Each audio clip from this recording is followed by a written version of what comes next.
Teaching skill chapter number 3 वर्तमान भारतीय समाज एवं प्रारंभिक शिक्षा। शिक्षा की उत्पत्ति एवं अर्थ। एजुकेशन शब्द की उत्पत्ति लैटिन शब्द एजुकेट्स तथा एजुकेशन से हुई है। एजुकेशन शब्द की उत्पत्ति लैटिन शब्द एजुकेट्स तथा एजुकेशन से हुई है। एजुकेशन शब्द की उत्पत्ति ई तथा ड्यूको शब्दों से हुई है। ई का अर्थ अंदर से बाहर को आउट ऑफ तथा ड्यूक का अर्थ अग्रसर करना टू लीड। एजुकेशन शब्द की उत्पत्ति ई तथा ड्यूको शब्द से हुई है। ई का अर्थ अंदर से बाहर को आउट ऑफ तथा ड्यूको का अर्थ अग्रसर करना टू लीड। शिक्षा का अर्थ बालक में निहित शक्तियों को बाहर निकालकर उनका प्रकटीकरण करना। इस दृष्टि से शिक्षा अंतर्निहित शक्तियों को मुक्त या खोलने की प्रक्रिया है। शिक्षा का अर्थ बालक में निहित शक्तियों को बाहर निकालकर उनका प्रकटीकरण करना। इस दृष्टि से शिक्षा अंतर्निहित शक्तियों को मुक्त या खोलने की प्रक्रिया है। विद्या एक संस्कृत शब्द है जिसकी उत्पत्ति विद धातु से हुई है, जिसका अर्थ ज्ञान है। इस प्रकार ज्ञान शिक्षा का एक आवश्यक अंग है। विद्या एक संस्कृत शब्द है जिसकी उत्पत्ति विद धातु से हुई है, जिसका अर्थ ज्ञान है। इस प्रकार ज्ञान शिक्षा का एक आवश्यक अंग है। शिक्षा तथा शिक्षण दोनों ही शब्दों की उत्पत्ति एक ही धातु से हुई है। शिक्षा तथा शिक्षण दोनों ही शब्दों की उत्पत्ति एक ही धातु से हुई है। शिक्षा को दंड के रूप में प्रयुक्त किया जाता है। शिक्षा शब्द परंपरागत विद्यालयों में दंडों की ओर संकेत करता है। इस प्रकार शिक्षा शब्द अनुशासन का प्रतीक है। शिक्षा को दंड के रूप में प्रयुक्त किया जाता है। शिक्षा शब्द परंपरागत विद्यालयों में दंडों की ओर संकेत करता है। इस प्रकार शिक्षा शब्द अनुशासन का प्रतीक है। शिक्षण शब्द मन की सर्वोत्तम शक्तियों के विकास का प्रतीक है।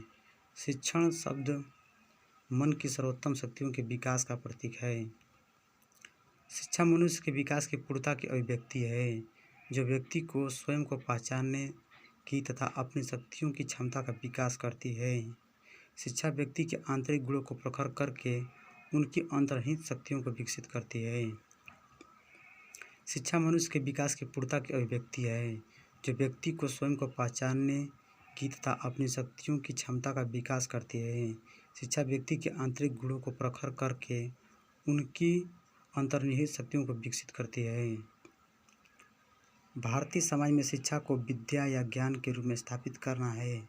शिक्षा को जीवन में शाश्वत मूल्य के रूप में स्थान दिया गया है। भारतीय समाज में शिक्षा को विद्या या ज्ञान के रूप में स्थापित करना है। शिक्षा को जीवन में शाश्वत मूल्य के रूप में स्थान दिया गया है। प्लेटो के अनुसार अज्ञान समस्त विपत्तियों का मूल कारण है। अज्ञानी रहने की अपेक्षा जन्म न लेना ही अच्छा है।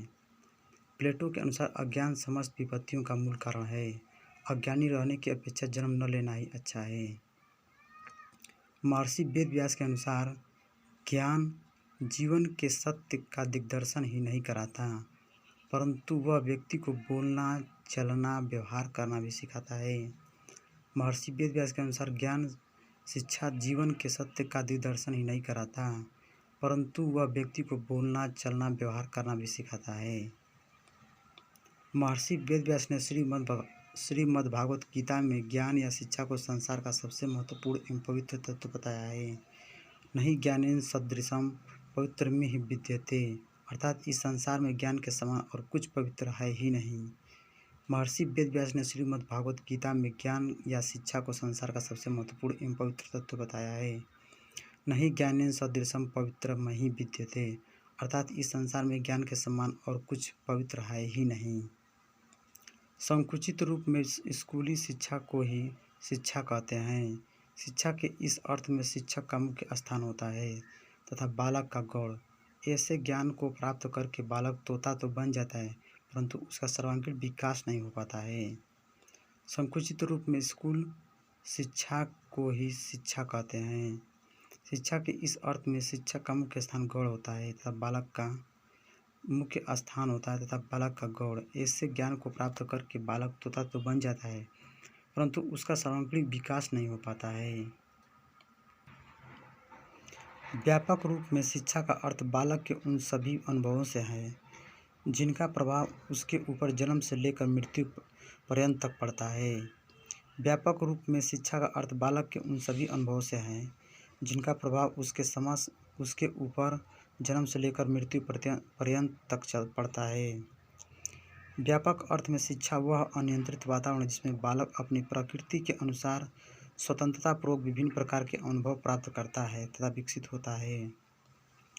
व्यापक अर्थ में शिक्षा वह अनियंत्रित वातावरण है जिसमें बालक अपनी प्रकृति के अनुसार स्वतंत्रतापूर्वक विभिन्न प्रकार के अनुभव प्राप्त करता है तथा विकसित होता है। टी रेमंड के अनुसार शिक्षा विकास का वह क्रम है जो बाल्यावस्था से परिपक्वता तक चलता है तथा जिसमें मनुष्य अपने आप को आवश्यकतानुसार धीरे धीरे भौतिक, सामाजिक और आध्यात्मिक वातावरण के अनुकूल बना लेता है।